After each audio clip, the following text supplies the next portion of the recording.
Hi everyone, my name is Ebony Lewis. The vulnerable population that I decided to do my PowerPoint on is racial discrimination to minority families. A lot of us tend to forget that the minority race is not just African Americans. The minority race includes Arabs, Haitians, Latinos, Hispanics, Native Americans. It includes natives of Hawaii. In regard to the vulnerable population that I chose, I dug into the history of racial discrimination, racial segregation being a point where individuals are dealt with less positively than someone else. That may be due to the shade of their skin or their national or ethnic status. Also, in regard to that, I dove into policies relating to racial discrimination. I decided to use Jim Crow, basically enforcing racial segregation in the South in the 80s, and also gerrymandering, because in regard to minority families and housing, gerrymandering plays a big part, because it's like if political leaders are aiming to get control of certain areas, that affects the families that are in these areas, and it affects not only the families, but it also affects the children of these families, because they might be zoned for a school that might have low numbers opposed to a school that might be up the street and around the corner that would have been better for them.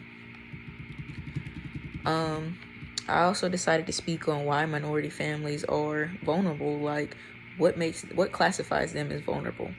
I dove into generational curses. Sometimes with generational curses, if the only thing you've seen is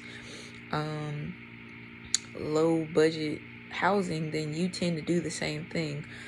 Also, a factor of being vulnerable, racial discrimination, low income jobs, being paid less.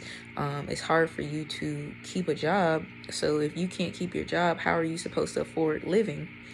Also, the statistics being unfavorable to minorities. As we go on, the biosociological factors of racial discrimination include social support, prejudice, health behaviors, socioeconomic status as far as income, as I discussed, education, as I discussed, and occupation. Also, for racial minorities, I spoke on gentrification, the housing market changing from one area to the next, rent prices increasing for certain areas because, other people bought them. I also spoke on the quality of available housing. The quality of available housing due to minorities is different from if someone else was to obtain the same thing. They might have it easy as far as obtaining the information that they need, opposed to someone else who's trying to do the same. I also spoke on racial profiling in minority neighborhoods, because that also comes as, might be the same neighborhood across the street from Sally and Jane, and if they see some suspicious activity, they're automatically, oh, something happened. This person did this to me, and that person might not have even been in the location of where the incident might have occurred, but because of the color of their skin, their racial profile, there's something to say, like, hey, what are you doing here? You could live in the area, but yet you're going to be accused of doing something that you should not have done. I also feel like what adds to racial minorities as well is the misrepresentation of the media. It's like the media doesn't catch all the good things that happens as far as minorities. They catch things that may be bad. But there were a couple incidents that happened recently where, minorities were not seen as the bad guys, but they were seen as the good. One instance was with the two African-American men who were arrested in Starbucks. They were just trying to be there for a business meeting, and it turns out Starbucks employee called the police on them because they look suspicious. And how do you look suspicious if you're there for a purpose? Like, come on now. The same thing, different story. Caucasian woman calling the police on African Americans for barbecuing in the park. They weren't doing anything. They were minding their business.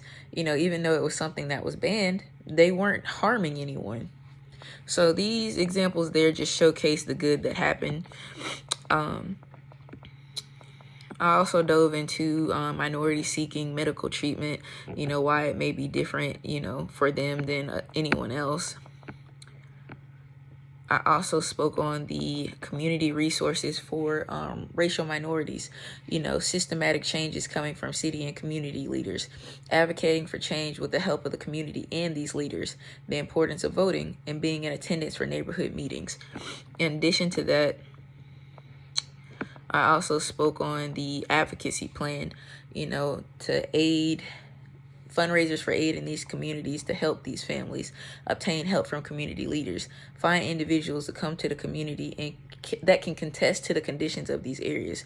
Because it's like sometimes some people be like, you could be at community meetings and people are like, you're not even from here, you don't know what's going on, so you need more of the people who come from these communities that can contest to what's going on and as far as the conditions of what's going on in these areas. Because if you have people like that, people in these meetings can't say that you don't know what's going on in their community. They have no choice but to understand and say, yeah, he can vouch for what's going on because he's from here. So we just need more of that. But that is my PowerPoint of why there is racial discrimination to minority families and what makes them a vulnerable population. Thank you. Have a great night, guys.